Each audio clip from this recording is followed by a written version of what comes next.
Сайн байна уу мөхцөө ягшаа? Сайн байна уу? За 2024-өөс 2025 оны бас эсэлтийн үйл ажиллагаа эхлэж байна. Тэгээд энэ жил бас бид нэр 100 жилийнхаа бас огтон аваад ингээд үйл ажиллагаанууд маань бас нэлээд өргөжөөд явж байгаа. Тэгэхээр та энэ хүү эсэлтийн үйл ажиллагааны талаар мэдээлэл өгөөч. За тэгэхээр энэ хүү подкастыг сонсож байгаа нийт сонсогчдоо санхүүгийн засгийн их сургуулийн 100 жилийн аминдыг хүргэе гэж бодож байна. За тэгээд санхүүгийн засгийн их сургууль нь бакалавр, магистр, докторийн хөтөлбөрт эсэлтийн үйл ажиллагаа авдаг. Тэгээд би энэ удаа бол бакалаврын хөтөлбөрийн эсэлтийн талаар илүү дэлгэрэнгүй мэдээлэл өгье гэж бодож байна. Тэгэхээр манай эсэлтийн талаарх одоо бүх хөтөлбөрийн эсэлтийн талаарх мэдээллийг санхүүгийн засгийн их сургуулийн цахим хуудас, admission зэг, физик, эдүүцгийн минь хуудаснаас бол авах боломжтой. Манай сургуулийн эсэлт жилийн туршин гэж бас тасралтгүй явагдаж байгаа юм онцлогтой байдаг. За бакалаврын хөтөлбөрт бид нэр үндсэн олон улсын хамтарсан олон улсын мэрэгсэн зэргийн цагийн гэсэн юм ялгаатай хэлбэрүүдээр бол эсэлтийн үйл ажиллагааг зохион байгуулдаг. За бакалаврын үндсэн олон улсын хөтөлбөрт за энэ жил эсэлтийн ерөнхий шалгалт 7 сар зохион байгуулагдж байгаатай холбоотойгоор 7 сарын 6-ны өдрийг хүртэл эсэлтийн бүртгэлийн үйл ажиллагаа явагдана. За 7 сарын 8-наас за 7 сарын 18-ны хооронд бол эднүүд суралцах, элсэн суралцах эрхээ баталгаажуулах, за эсэлтээ баталгаажуулах, суралцах эрхийн бичиг авах ажил зохион байгуулагдахаар төлөвлөд явж байна. Тэгэхээр одоо энэ жил одоо жишээ нь бид хичнээн одоо хэмжээний яг мэрэгчлэр тий одоо яг оюутнууд эсүүлж авахаар төлөвлөсөн байгаа л. За манай сургууль 2016 оноос хойш их сургууль болсонтой холбоотойгоор олон тооны мэрэгжлүүдээр бол эсэлт авдаг болсон. Хүмүүс бол зөвхөн одоо санхүү, нэгтлэн бодох, бүртгэл, эдийн засгийн мэрэгжлүүд байдаг гэж боддог бол энэ дээр бол нэмэлт мэрэгжлүүд бол орж ирсэн. Ингээд 15 мэрэгжлэр бол эсэлтээ авч байгаа. За үүнд аялал жуулчлал гэсэн мэрэгжил байгаа. За бизнесийн удирдлага, даатгал, за зочлохын үйлчилгээний менежмент, мэдээллийн систем, дата аналист, маркетинг, нэгтлэн бодох бүртгэл, нийгмийн инновац, эрх зүй, банк санхүү, entrepreneurship гэсэн эдгээр мэрэгжлүүдээр эсэлт авч байна. Тэгэхээр зарим бас мэрэгжлүүд маань бас юм хослсон, хамтарсан ийм хөтөлбөрүүд байгаа шүү дээ. Та энэ талаар бидэнд мэдээлэл өгөөч. За манай сургуулийг бас хүмүүс энэ олон улсын хамтарсан хөтөлбөрийг хэрэгжүүлдэг гэдгээр нэлээд их таньж мэддэг. Сүүлийн жилүүдэд бас оюутан суралцагчид зөвхөн одоо Монголдоо сурах биш тэгээ гадны улсад суралцах, тэдний туршлагаас суралцах, соёлыг судлах ийм үхсэл сонирхол бол маш их нэмэгдсэн. За жилдээ ойролцоогоор 900 орчим оюутан манад бол элсдэг. За үүний 3/1 нь буюу 300 орчим оюутан бол энэ хамтарсан хөтөлбөрт элсэн суралцдаг. За манай сургуульд бол аялал жуулчлалын хөтөлбөрөөр Японтой хамтарсан юм бас дадлагтай хөтөлбөр гэж байгаа. Хүмүүсээс нэлээд их сонирхож байна. За манай сургуульд 2 жил суралцаад 1 жил Японд дадлага ажил хийж за бас цахим хөтөлбөрт хамрагдаж суралцаад эргээд ирж төгсдөг ийм хөтөлбөр байгаа. За бизнесийн удирдлагын хөтөлбөр бол Солонгос болон Хятад улс руу явж суралцах юм боломжтой. За өнгөрсөн жилээс Швейцарын сургууль руу 3 дээр нэмэх нэг гэсэн ийм хөтөлбөрт хамрагдах боломжтой болсон. Тэгэхээр Швейцарын BHMS буюу Business Hospitality Management сургуульд 1 жил суралцсан. За ингэж 1 жил суралцахдаа бол 6 сар нь бол яг ажлын байран дээр гарч цалинтай ажиллаж суралцаж төгсөх юм боломжтой ийм цоошин одоо хамтарсан хөтөлбөр болно юм. Энэ дээр одоо жишээ нь би тэгэхээр энэ ч 3 жил сураад тэнд 1 жил сураад тэнцээ сурж байхдаа одоо хагас хугацаанд нь бас ажиллах юм боломж бүрдэж гин гэсэн үг. Ажлаа цалингаа авах юм боломжтой. Тэгэхээр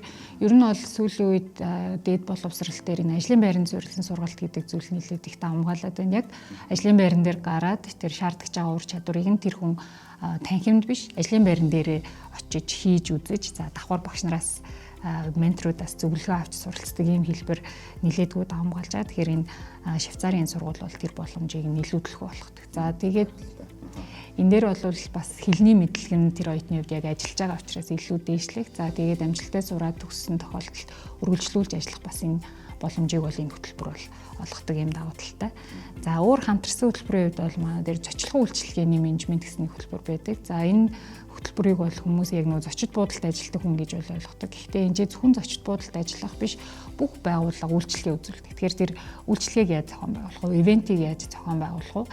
За ирсэн зочдоо яаж юм сэтгэл хангалуун одоо үдэж гарах уу, хөтөж аваад үдэж гарах уу энэ ур чадварыг бол олгодог ийм хөтөлбөр бол байгаа. За энэ дээр мөн Швейцар улс руу бас 3 дээр нэмэх нэг хөтөлбөрөөр хүүхдүүд явах юм боломжтой. Тэгэхээр яг энэ хөтөлбөр бол анхны хэлсэлтэй авч байна. Тэгэхээр энэ жилийн хөтөлбөрийг сонгож байгаа хүүхдүүд бол маш азтай хөтөлбөрт хамрагдах юм боломжтой болж байна гэж. Ялангуяа Швейцар улс бол өөрөө яг одоо юу гэдэг нь Европын хамгийн төвд байрлаж байгаа хамгийн одоо ил жуулчлалын одоо идэвхтэй бүс шүү дээ. Тэгэхээр яг энэ чинь очиж бас өөрсдөө сурсан мэдснийг бас яг практик дээр олно. За дахиад дээр нь олон улсын бас хэмжээний тийм цалин ажиллана гэдэг бол өөрөө маш том боломж юм байна. За энэ хөтөлбөр бол үнэхээр сонирхолтой хөтөлбөр байна.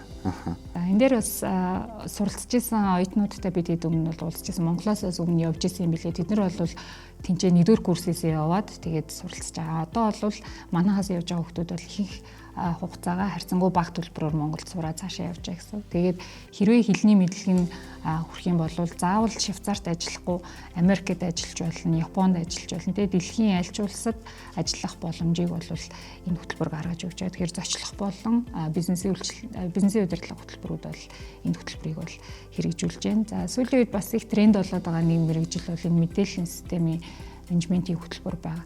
Тэгэхээр мэдээллийн системийг хэрхэн яаж удирдах вэ? За дээрээс нь маш их тооны өгөгдлүүд дээр яаж ажиллах вэ? Дата аналистийн хөтөлбөр байгаа. Тэгэхээр 50 улстай хамтарсан хөтөлбөр рүү бол суралцах ийм боломжтой болж байна.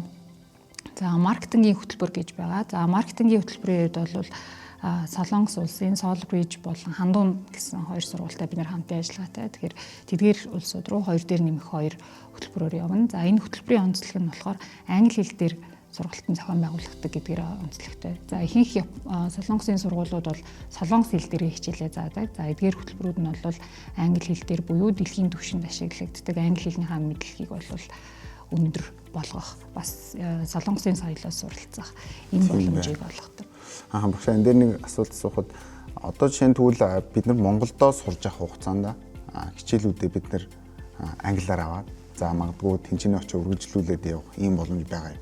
За манай сургууль нөгөө олон улсад хүлээн зөвшөөрөгдсөн дижитал энтерпренер сургууль болно гэсэн зорилгыг 2021 онд шинжилж гаргасан. За энэ хүрээндээ бид нэр англи хэлний хөтөлбөрөөр шинжилсэн. Манай сургуулийн төгсөгч бол B2-оос дээш түвшний англи мэдлэгтэй байна. Буюу одоо гадны хэлхтэй сургуульд илсэн суралцахад за эсвэл ажил эрхлэхэд бол хангалттай хэмжээний англи хэлний мэдлэгтэй болно.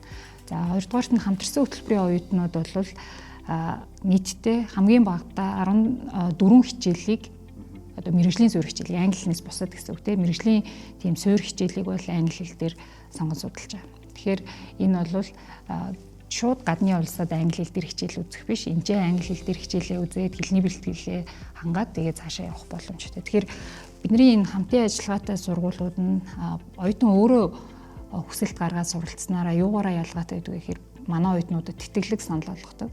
Тэгэхээр амжилттай суралцж байгаа хүмүүс энэ Канадч байна уу, аль эсвэл Швейцарын сургуулиуд, за эсвэл энэ Тайван, Солонгосын сургуулиуд руу сурлагын амжилтаас хамаарат, хэлний онооноос хамаарат өөрсдөө тэтгэлэг хүсдэг. Тэгээ ерөнхийдөө 60 хүртэл хувийн тэтгэлэг бас авч чаддаг.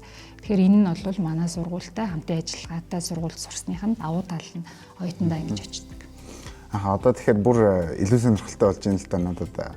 За тэтгэлэг тэгвэл хэрхэн хамрагдах боломжтой? За манай сургуулийн элтийн манай сургуулийн цахим хуудас дээр эдгээр сургуулиуд за тэгээд ямар тохиолдолд тухайн сургууль руугаа тэнцэж явах вэ? Нэгдүгээр тэнцэж явах асуудал. Хоёрдугаарт нь ямар тохиолдолд тэтгэлэг авах вэ гэдэг мэдээллүүд нь бол байж байгаа. Тэгэхээр сургууль болгоны тавьж байгаа шалгуур нь өндөр ялгаатай байгаа учраас энэ тэтгэлийн шалгуурыг тэндээс харах боломжтой.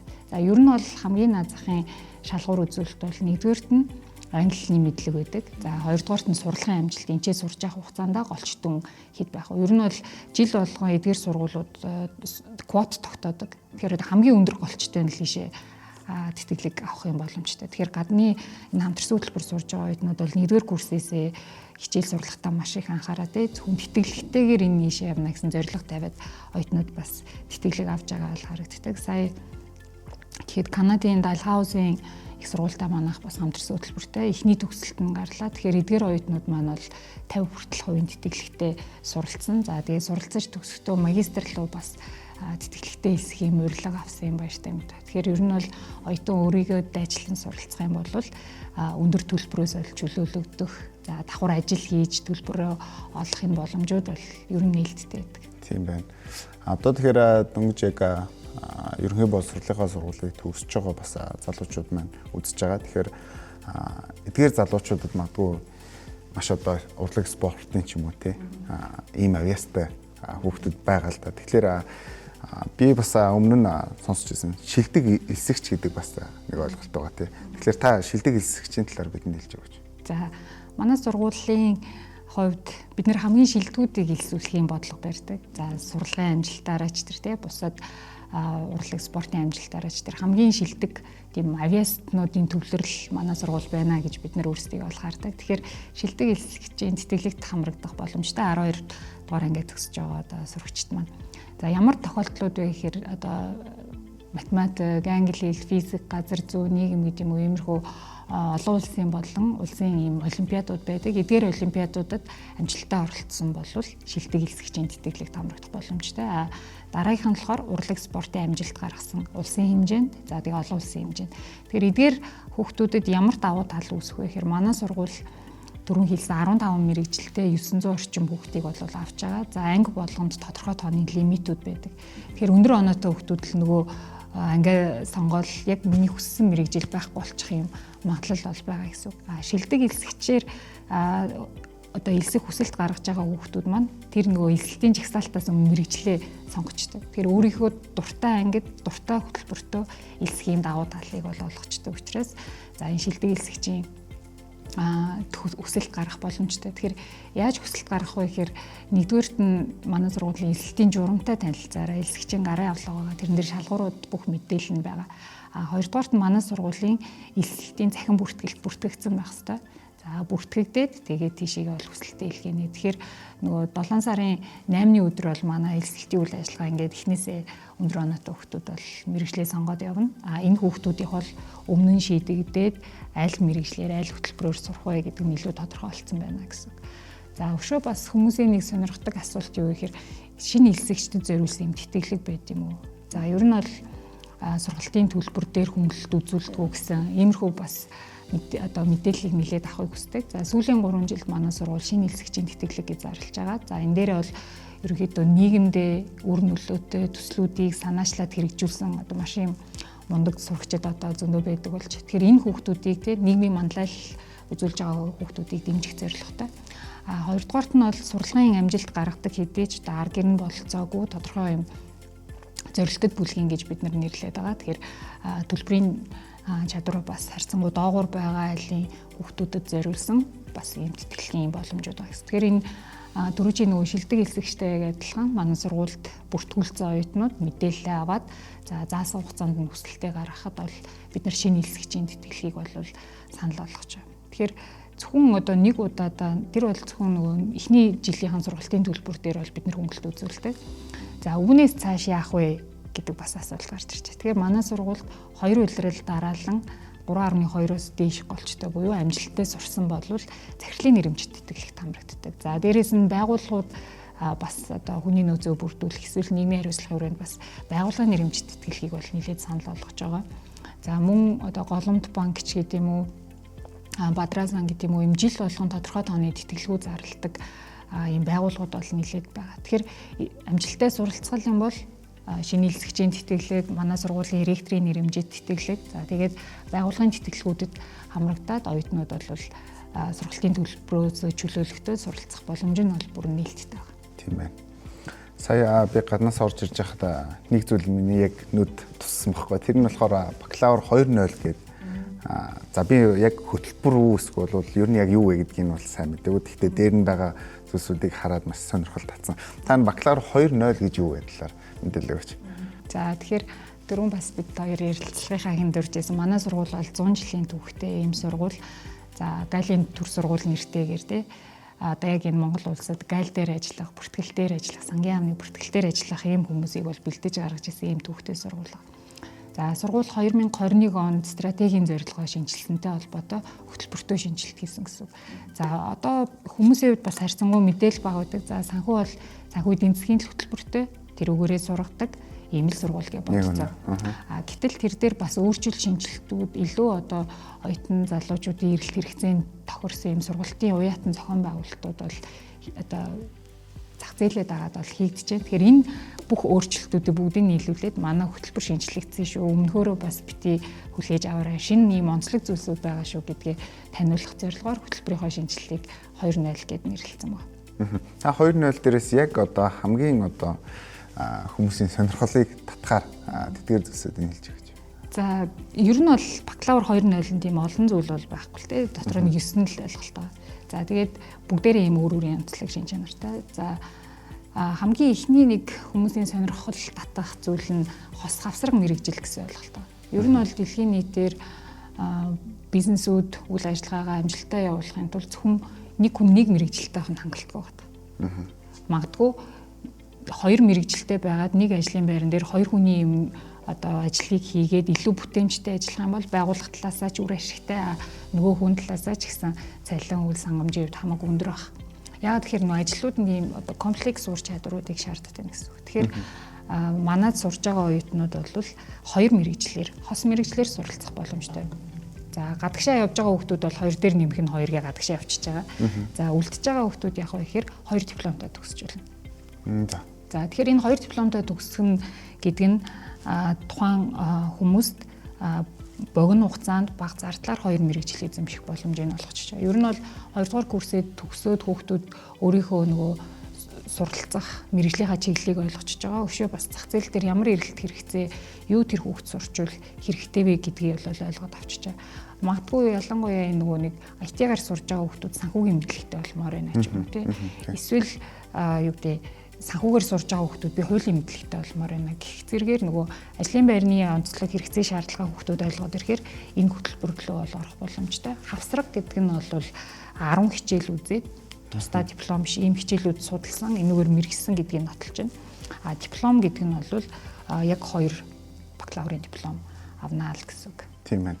Тэгэхээр ер нь одоо мэдээлэл авъя гэхээр бол одоо хоёлаа ингэж ярьж байна те мэдээлэл хүргэж байна. Гэхдээ бүр яг одоо эцэг эхчүүд юм уу? За оюутнууд бас хүүхдүүд өөрсдөө ирээд бас мэдээлэл авмаар байна л да. Тэгэхээр яг энэхүү боломжийг яаж гаргаж өгч байна? Яг одоо өөрийнх нь мэрэгжлийн ч юм уу багштай одоо ярилцмаар байгаа байхгүй. Одоо би жишээ нь магадгүй санхүүгээр сурмаар байдаг. Тэгснээ бүр эдийн засгийн ойлголтуудыг бас илүү сонирхдаг ч байт юм. Тэгэхээр энэ ялгаануудыг яаж гаргаж болох вэ? За манай сургууль одоо яг энэ мэрэгжил сонголтонд нь туслах зорилгоор сургууль дээрээ ийм мэрэгжлийн үнэгүй онцлогоо зөвлөгөөг бол өгч байгаа. Тэгэхээр хүмүүс ерөнхийдөө зарим оюутнуудын хувьд элсэн орсныхаа дараа энэ миний мэрэгжил биш байна. Би бол маркетингийн хүн байсан биш дээ гэдэг ч юм уу тий. Эсвэл зарим тохиолдолд би бүртгэлийн хүн байсан биш дээ ч гэдэг юм уу. Өөрийгөө бол бас таньж мэдгүй мэрэгжлээс ойлгох бас ийм хүсэлтүүд бол ирдэг. Тэгэхээр эхнээс нь бас энд туслах зорилгоор тэр хүний ерөнхий одоо онцлог шин чанарт нь тулгуурлаа танд ийм мэрэгжил санал болгож байна гэдэг ийм онцлогоо зөвлөгөөг бол өгөх юм. Дээрээс нь сая миний хэлсэн энэ 15 мэрэгжил за тэгээ гадны хамтарсан хөтөлбөрүүд эдгээрийн ялгааг танилцуулах юм үйл ажиллагаа болж байгаа. Тэгэхээр манай сургууль дээр 4 дахь 5 дахь хагасаа өдөр 14-өөс 17 цагийн хооронд ирээд одоо 7 хоног бүр энэ мэдээллийг авах боломжтой. За орон нутгаас оролцож байгаа хүмүүсийн хувьд манай сургуулийн захин хуудсан дотор сургалт гэж ороод бакалавр гэж орохоор энэ бакалавр 2.0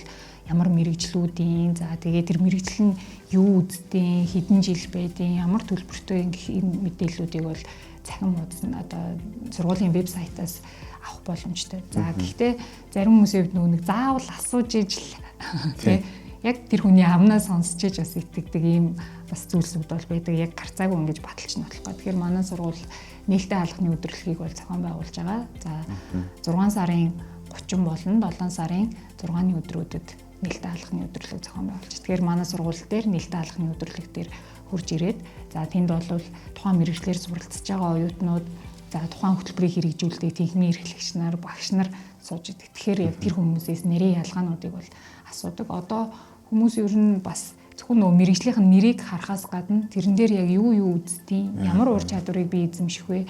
Төгсөөд ямар ажлын байран дээр очих юм, хөрөх чадвар нь хэр зэргийн гэдэг энэ нарийн дэдэл мэдээллийг бас авахыг бол сонирхдаг болсон байна. Тэгэхээр нээлттэй хаалганы өдрөлөг хүн болгонд нээлттэй хүрэлцээрээ гэж үргэлж.